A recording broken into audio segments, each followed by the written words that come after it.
In this area you can see there's a lot of large trees, and when that happens the canopy closes completely and it limits the amount of light reaching the forest floor.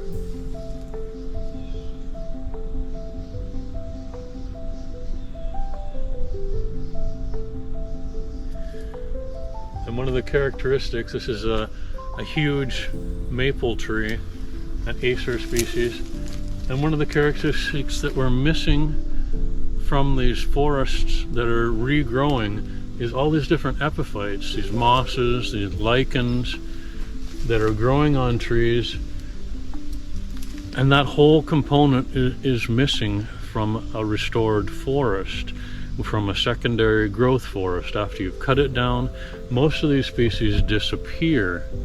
So it's an important component to think about when you're restoring an ecosystem.